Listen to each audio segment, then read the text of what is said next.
All right, so now we want to talk about, we now have the exercises and the drills to do. Like, how do we go on a walk? How much walking should we do? So we always want quality over quantity. So it doesn't really matter if you go for long walks or short walks. Or daily walks or weekly walks. Yep. It just is every time you're on a leash, these are the rules of a leash, right? So that's whether it's inside or outside. Now, when we go for walks, especially as we're training our puppies every year, we're not trying to go a route. That's like that biggest pitfall people have when they're trying to train this is they're like, I'm going to walk around the block or I'm going to do my 3-mile walk.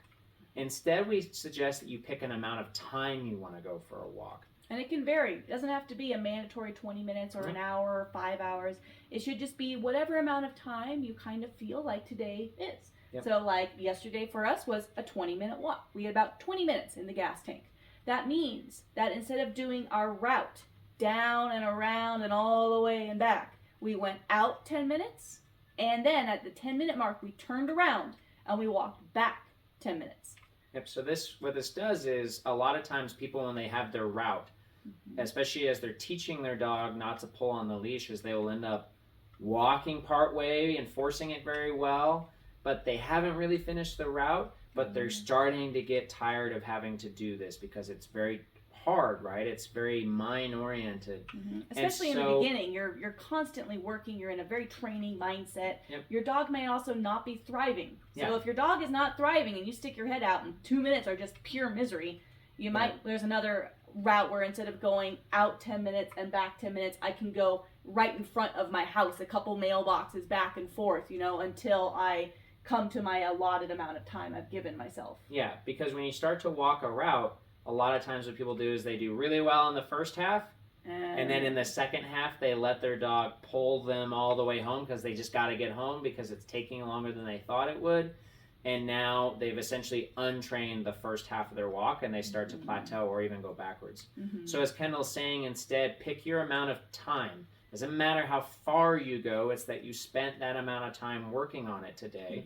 So some strategies that we will often use, like Kendall said, is we will either go out and back. I want to walk for 20 minutes, my dog is doing fine. We're going to go out 10 minutes, we're going to walk back 10 minutes. Or if my dog's really struggling, we will use our house as a center. And then I said I'd like to go for 20, but maybe this is becoming so difficult and annoying. I can't keep my manager mindset and be a teacher. I just start to become annoyed.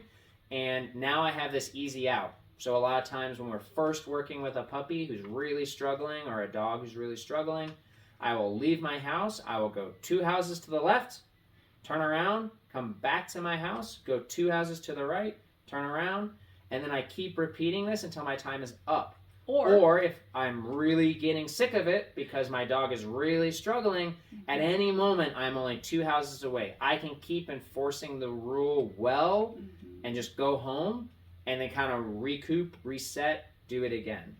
So think much more about doing good walks where the rule is consistent so my dog can learn it well than going for a certain route. Remember, it's not that practice makes perfect. Yeah. Right? It's that perfect practice makes progress. And so that's something to keep in mind. I'm sorry I interrupted you. And it's, the idea with a lot of us is we want to go on our own walks. It's a lot of times people get dogs for their own health, to get them out more. You will get there. But for this period, it might be worth, if you really want to go on that route or that run and your dog's not ready, take them out for a little bit doing this method, and then drop them off at home, and then you go do the rest of the time you wanted to do so that you can get your health and your enjoyment from your walk. Your dog will get there. Right? This also comes true if you have 2 dogs or multiple dog households, and one of your dogs is great on leash and the other one is still learning. Don't take them both out at the same time. It's too much. Or if you have 2 dogs that are bad, right? Yes. Set yourself your own time. So if you've decided you have 20 minutes to practice, that's 10 minutes each per dog gets 10. That means I go out for 5 minutes with one dog, back for 5 minutes. Out for 5 minutes with the other dog, back for 5 minutes with that dog. Done. When we're training, it's so much mind work. It's essentially doing a dance routine. So you guys are meshing together. You're mimicking each other. You're just going to set yourself up to fail if you've got one dog who's dragging you and you're now having to enforce that. Or you go for family walks and now your dog is really frustrated because he wants to be up with everyone, but you are working on the skill set. Yeah, and a lot of people, a lot of people also go out because they want to give their dog exercise. They see this as like the thing their dog needs. So they're concerned about, did we go far enough? Did I give them was it fast enough for them? Remember, your dog was bred to keep up with us on horseback. Yeah, you're not going to tire him out unless he's morbidly obese. Yeah, most of your dogs were meant to like run for days. So unless you're doing marathon running, you're probably never going to really wear them out on these walks. The walks are much more about teaching your dog to pair up with you, to work well with you.